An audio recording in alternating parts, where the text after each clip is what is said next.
Hello, lovely podcast people, and Merry Christmas, roughly, depending on when this podcast goes out. I will try. I'm recording this on the 23rd of December, so I'll try and get it edited for you and released on Christmas Day, maybe. That'd be nice. I'm going to, if you're bored this Christmas Day or Boxing Day, I'm going to ask a favour.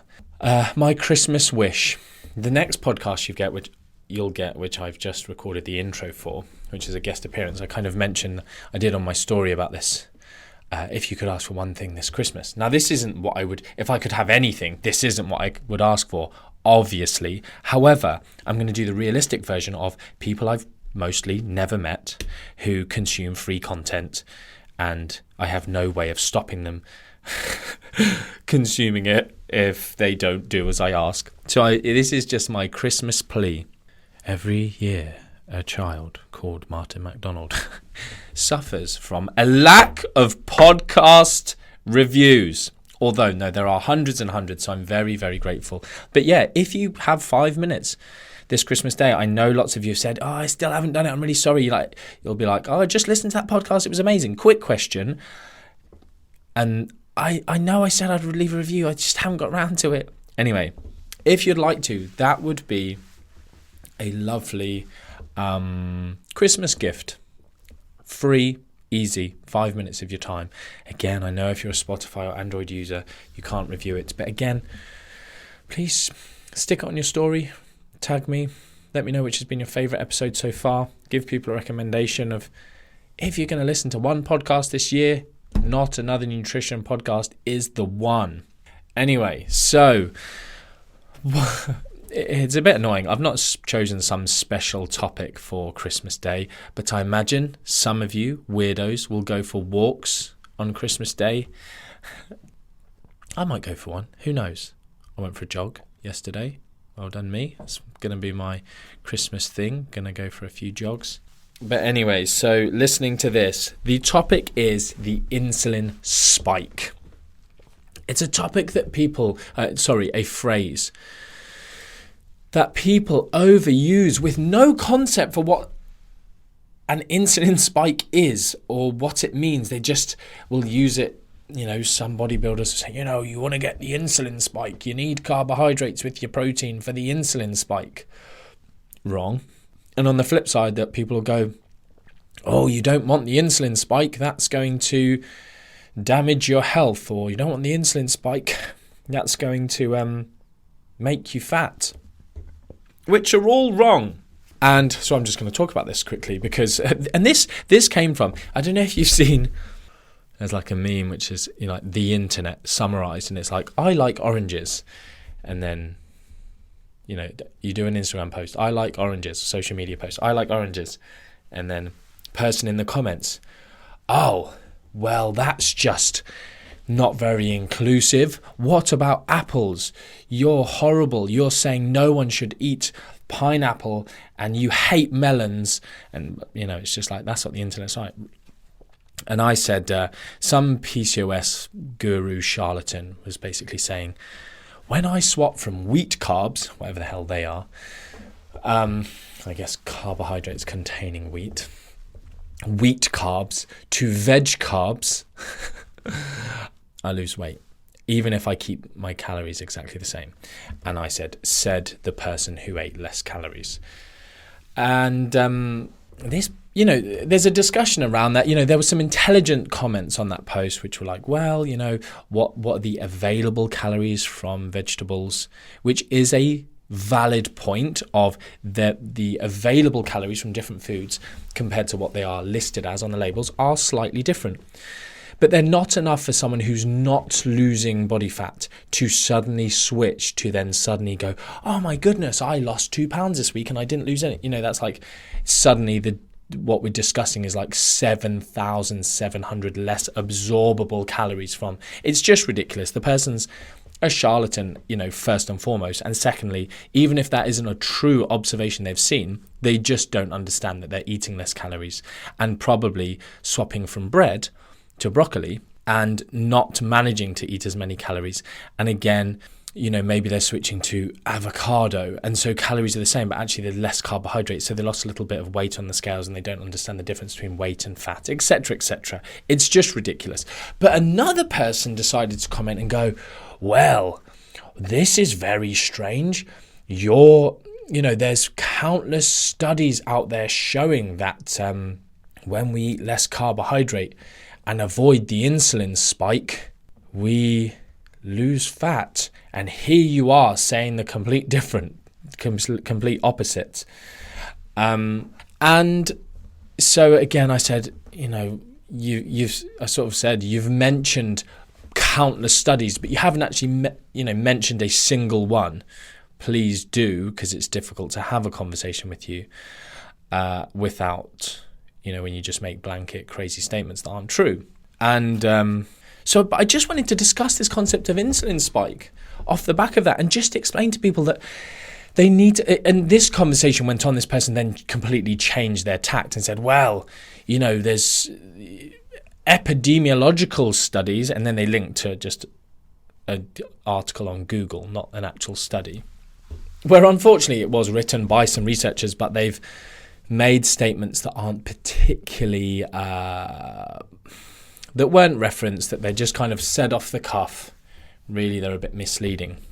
But countless epidemiological studies of people consuming highly processed foods and getting diabetes. So now we're talking about diabetes, not body fat, which, again, you can't just change the discussion. And again, now we're talking about processed foods versus carbohydrates, which, again, are two very different kettles of fish. There's an interesting phrase that I wouldn't be able to tell you the origin of. Should we ask Alexa? No, we won't. Who cares? But yeah, totally different discussion. And I sort of explained, yes, if someone's eating a highly, a processed food, ultra processed food, again, they'll tend to eat more calories and they'll gain body fat. And that is linked to diabetes, for instance. And we're moving away from this discussion about the insulin spike. The insulin spike, this person said, the insulin spike causes us to more likely to store energy as fat, which again is not true.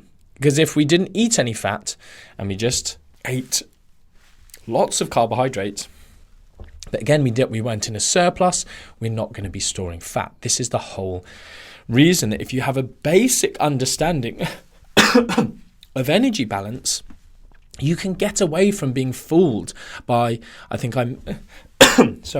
may have mentioned about a biochemist, a guy who had a PhD in biochemistry back in the day when Twitter was a thing. And, we had this discussion. He was like, you could eat in a calorie deficit. You could eat 500 calories a day. There's actually a very well-known personal trainer in London in the UK who said almost exactly the same. And again, he got destroyed for it. And he's big time. Lots of you probably follow him. It's just embarrassing. But anyway, 500 calories a day. But if you ate all of those 500 calories from sugar, you could gain body fat because of insulin.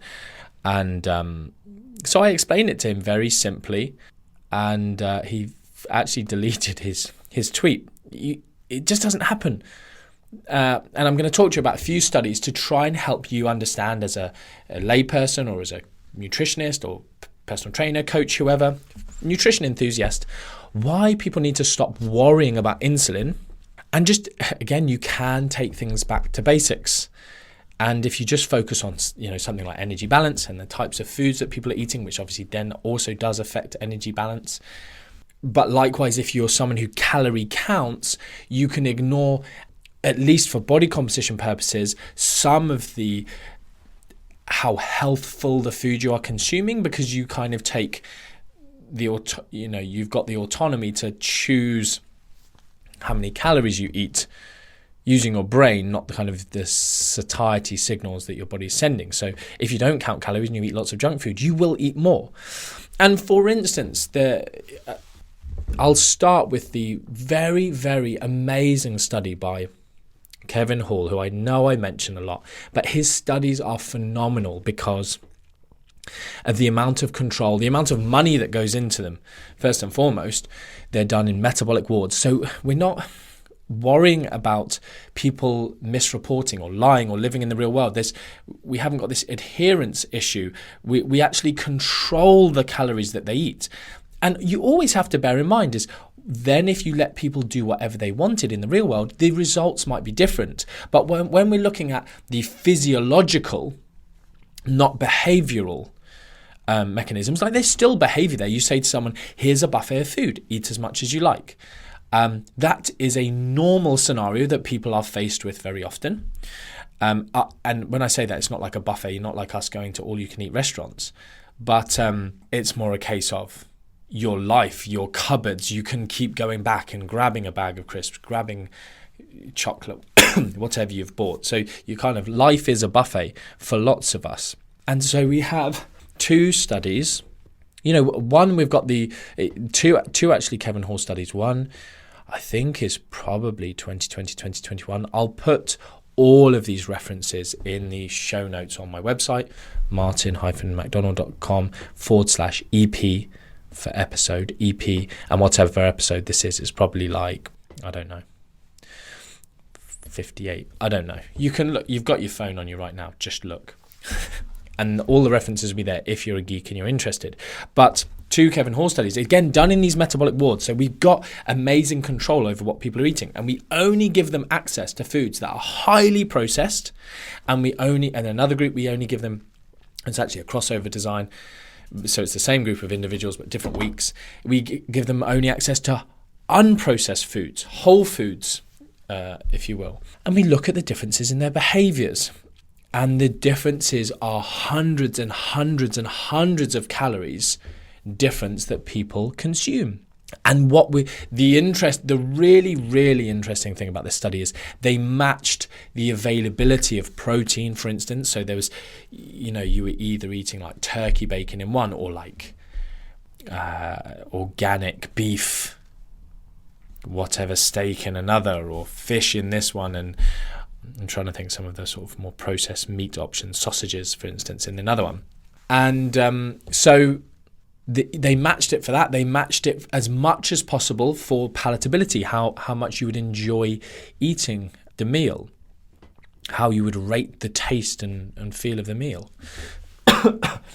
They matched it for fiber content. They matched it for energy. Energy density, which is a really interesting one because, again, you put them into the real world and suddenly the energy density of what's in the foods and snacks, processed ones that we buy, all of a sudden the energy density goes up. So we would see a greater impact of eating processed foods in the real world, probably. Anyway, so the difference was 500-600 calories a day more when you ate processed foods, even when they were forcing you to make sure you ate, you had access to protein foods, you had, you were consuming fiber, it was a relatively well-balanced diet, even if it was processed. So we've got this scenario of, yes, if you eat processed foods, we can all agree that we shouldn't eat loads and loads of processed foods. There's no one really arguing that. If you go anywhere, vegans, keto, raw foodists, Mediterranean diet proponents, whoever, everyone's saying we probably shouldn't eat boatloads of. One of the snacks they provided in the study was something like cream cheese and peanut butter crackers. And it's some American food that you can buy. There's all pictures of it. They just look rank, but the number of calories and the processed carbohydrate and fat and everything within it is going to be phenomenal. I'm trying to think what else. You can see the whole menus of these studies, which again is just a fantastic part. You can really, really see what was laid out in front of people to eat. Okay, so we've got that scenario. The second scenario I want to talk about is the second Kevin Hall study. I think it's 29. Is it 20?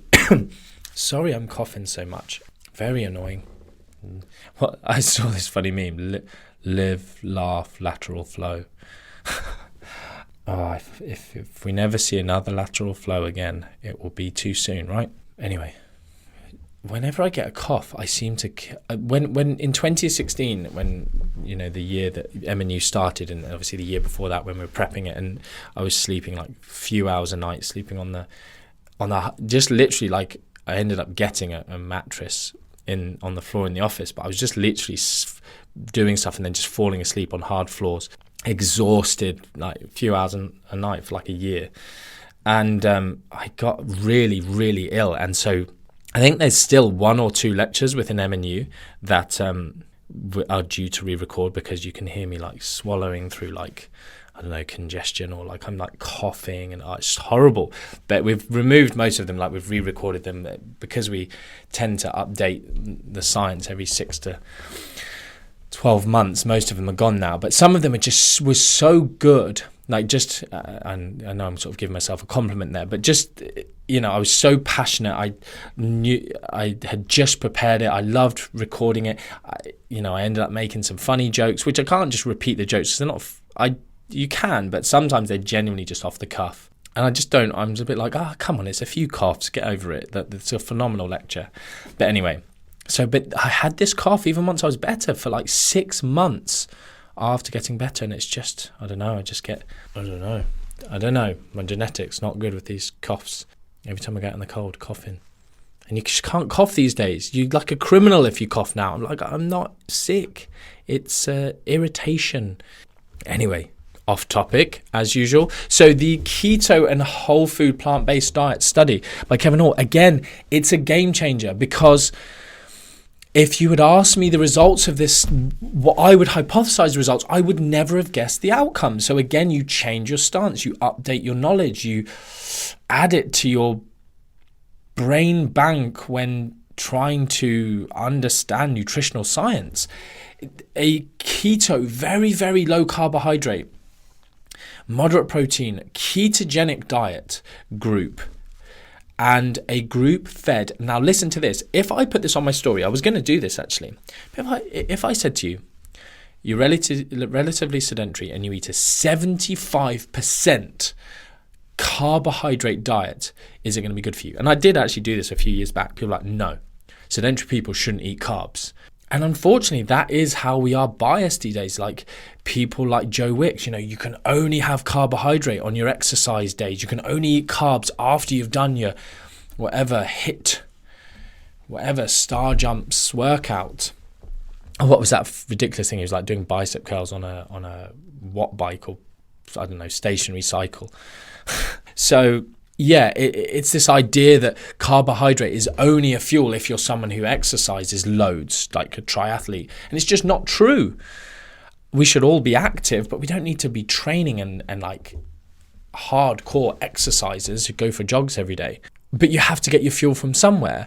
And we've kind of got this idea of like carbohydrates, like, well, that's white bread. And it's like, no, like fruit, whole grains, like, again, there's better and worse options, not trying to put food, good and bad food, but eating white bread is not as healthful for you as eating other options like potato or, fruit and veg, or any of the other whole grain options, oats, bulgur wheat, quinoa, bulgur wheat, or wheat carbs, don't have that. Those bad old wheat carbs. Anyway, and there's slightly more healthful versions of breads. Again, if you love bread like me, there are, trying to get away from the plain white, highly processed, not a lot of goodness in them breads. Anyway, where was I? This study, again, super controlled, amazing study, and they found that eating a 75%, and then I think they matched protein at 15%, and then so obviously in the high carb one it's like 10% fat, and in the high carb plant-based diet, again I'm pretty sure this is one of the studies I mentioned when I had my debate with Tim Noakes. Maybe it wasn't published back then actually. But, he's like, no, if you eat carbs, it'll make you hungry. And this is why these studies are done. The carbohydrate insulin model hypothesis of obesity is you eat carbs, they spike insulin, you want to eat more, you eat more energy, you gain fat. And this study categorically shows that's ridiculous. And the reason I pick this study to discuss with you, and you can go and look at it and I'll link it for you, is they measure the insulin responses. They specifically measure the insulin responses of these diets. And obviously keto, and in the ketogenic diet, they got into ketosis. So again, it should be satiating them. And spoiler alert, it's like 600 calories more eaten on the keto diet than on the whole food plant-based, whatever you want to call it, diet. And in the second week, like 550 excess calories per day. So it's bonkers. Really, it is, I know, surprising results.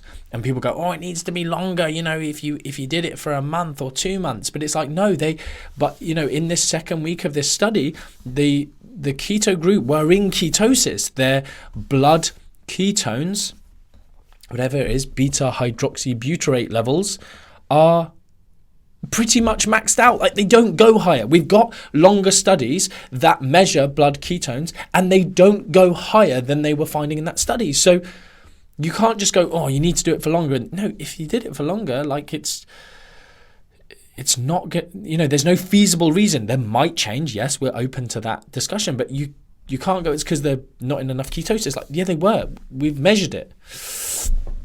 So anyway, massive insulin responses, and they're given ad libitum, unlimited access to food. You can, again, in the processed and unprocessed, they have the snacks that are available to them at all times. One of them we were laughing about was in the processed food one, was a pot of applesauce, and I was like, did someone just eat that? Just just nail, just work away. Open up your pot of applesauce and just chow down on that. Or I was trying to work out what other snacks they could dip in it. It's just weird. Who just has applesauce? And I do probably think some people maybe do just eat applesauce, and it's weird. Soz to be judgy, but you're weird. Yeah, you're just weird. I'm just thinking there about I go on about, I'm always trying to not be judgy. I'm not really judging you. I do think it's weird, but if one of my friends were to do it, I'm like, wow, that's really interesting. How beautiful humanity is that we're all so different. And I would be like that. So anyway, I'm joking about you being weird. I just find it strange. But strange is good. So the snacks, they can just eat all of these snacks in these studies. They're not limited. It's not like you're given a plate of food and it's if you know how the research is done and you want to go read the studies, you'll understand it more. People chose to eat less in this super high carb, super high insulin releasing diet. Okay? So, the other thing to say about the insulin spike, what is the insulin spike? We can measure it. There's a rise in insulin. But foods like beef and whey and egg and turkey massively spike insulin as well. And we know that if you supplement someone's diet, you literally just say to someone, have a whey protein shake, 40 grams. Again, I should probably find this study. I'm not going to. You can ask me if you want it. But there's a study, which I can't remember the author or the year, and they literally, I'm pretty sure it's 2 times 40 grams a day. I think it might only be even 40 grams of whey protein a day. That's the whole intervention. There's no eat healthier. There's no don't have pizza. There's none of that. There's no eat vegetables. And they lost body fat just with that one intervention. Again, blood glucose control. And this is the interesting thing. Here's a little snippet for you that you can take away. Someone who's maybe got prediabetes, who's struggling with blood glucose control. One of the reasons that protein might be useful is you don't feed glucose, which normally stimulates insulin release, which is a good thing. That's what the body's supposed to do. But you don't feed glucose, and you feed whey protein or a protein source, and you spike insulin, and it brings blood glucose down, which in someone who has got elevated blood sugars is a good thing. Amazing. You're welcome. Take that away. Take that one away for free. Go leave a review. You're welcome. So that's the other thing that people just forget. Insulin spikes. driving down blood glucose and then you get cravings. Like, that's not what happens. You're just making it up. You're making it up because, I ate some cornflakes. This is one of the other things where I hate the kind of low fat craze, because it's like people, the low fat, sort of low protein dietetics phase of the world, I suppose we're still in it in some ways, is just this thing of like, don't have fat. That's the old school real dietetics message. Just don't have fat. Whereas we know if someone was to say have eggs, which obviously contain some fat, versus a very unsatiating meal of cornflakes, or who are the British Dietetics Association sponsored by or in bed with? Nutrigrain. Have a Nutrigrain for breakfast. Your convenient. They sent out a survey. I remember the BDA sent out a survey basically encouraging people to. I think it was Nutrigrains. Did Nutrigrain then do like this little milkshake breakfast, or was that Weetabix? Anyway, horrific. So, people go, I have this cornflakes or whatever, and a special K, and then my blood sugar plummets, and I'm hungry by mid-morning. It's like, no, because you didn't eat anything satiating, and it's also a low-calorie breakfast. So brilliant, eat something mid-morning. But if you don't want to, then maybe add some whatever, full-fat Greek yogurt, or, it doesn't even have to be full-fat, it just tastes good. But it has more calories, and therefore it will satiate you longer if your appetite and signaling is working properly. But again, add some protein to breakfast. You don't have to. You can still be low fat and high protein, high carb and do well. But really, the messaging and the dietetics is just very often low fat and not, maybe we need calories from somewhere. And actually, we also know protein is very good for appetite control. Right, where was I? So protein, good. Protein that spikes insulin, doesn't make you hungry. And again, we've got other, I think I've mentioned this study before, but the Serwit et al.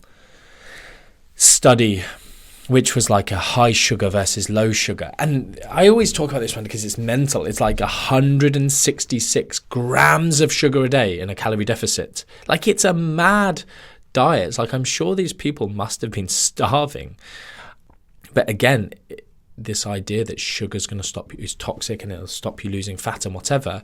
And the low sugar, which was like 50 to 60 whatever grams of sugar, and they're both in the same calorie deficit, and they both lost the same amount of fat, obviously. So it's just ridiculous. Like, again, eating so much sugar, they're going to be spiking insulin massively.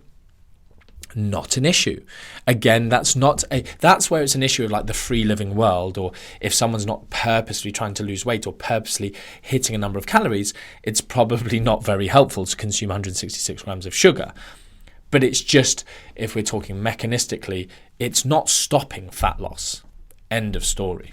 And I'll just say this as well. The idea that insulin is an issue is a misconception. Like, we need insulin. It's fantastic. It's a signal that's supposed to be there. And some foods that spike, using this word that people overuse, insulin, like potato, I mentioned earlier, potato, is an interesting one because potato comes up very high on what's called the satiety index. We talk about this in MNU. I'll link this paper. I'm trying to think. But it goes through all of the different foods, or not all of them, just loads of different foods. And it's super interesting because we know that white potato is a huge release of insulin. I'm trying to sort of think of comparison figures with like white bread, but it's high, it's close. But white bread comes up low on the satiety index. Holt, there you go, Holt et al. I'll link it, but I'm pretty sure his group are the group that came up with the satiety index. And white bread comes up very low in the satiety index, but high on the insulin index. They also came up, I think a few years later, came up with the insulin score, which is like a rating of a food versus the reference food, which I think again is white bread. And so something like white potato has a nice high insulin score. It's releasing insulin, but it's also high on the satiety index, very high on the satiety index. Beef is very high insulin release and high on the satiety index. So you can't relate things to insulin. Just stop it.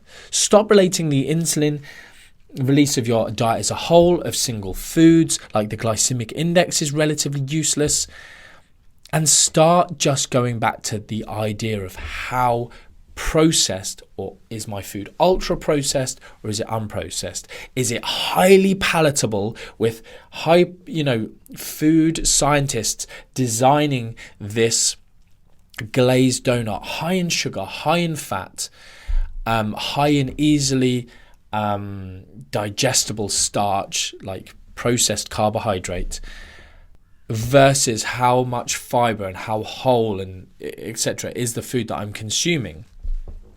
If we were taking a carbohydrate comparison, but am I consuming some? You don't always have to focus on fiber. Sorry, obviously, if you're thinking about eating fish, you're not thinking about the fiber content, but it's got more protein in it. It's got more healthful nutrients in it. Start thinking of the ability of something to cause ill health, to promote increased energy intake, which will then lead to weight gain, and all of the things that weight gain and high body fat percentage is correlated with. Again, not wanting to bring about loads of shame, but we were doing a study session this week on cancer, and just the amount of relationship of high energy intakes or high body fat levels with cancer, and alcohol, unfortunately. We all sat there just oh my goodness, all of the main cancers are all strongly related to alcohol intake. And I think one of the comments it was Adele Hugg, who's a cancer specialist dietitian who we have do our education on that. I think she was repeating the words of the, one of the expert boards of cancer, but it was there's no safe intake of alcohol, basically meaning we shouldn't really be consuming it, which we were all very, very sad about to be told a few weeks before Christmas. and it's bad for me as well, because the worst thing you can do is binge drink. And I'm often I don't really drink much. I don't particularly like the taste of alcohol. I don't social drink. I won't just have a glass of wine with dinner. I won't just have a beer. If I drink, it's to drink. But that's the worst kind. But unfortunately, just a glass a night is not great, not a great healthful behavior. And again, I'm not here to shame you or anything. If you want to do that, cool. Hopefully you get from my podcast, right, that I'm never about that life of, I just want you to make informed choices. I make some terrible but informed choices. And that's really all I want to be able to empower you to do is, I'd rather know that something that I'm doing is good or bad rather than being blindsided. Being blindsided is the worst, right? Okay, cool. On that note, hopefully I've given you a really good insight. This is a lot longer than I thought it would be, into the insulin spike and what it does and just definitely doesn't do. And really, you can just ignore it and stop talking about insulin because you don't understand it. Not you, but those people. And go back to basics of what we do know and what we can all agree on. Cool. Happy Christmas again and New Year. Sending you much love.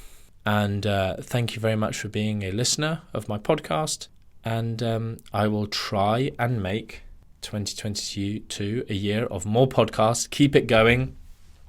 Thank you very much for all of your lovely feedback always, and any reviews that you do leave will be greatly appreciated. And until next time, much love.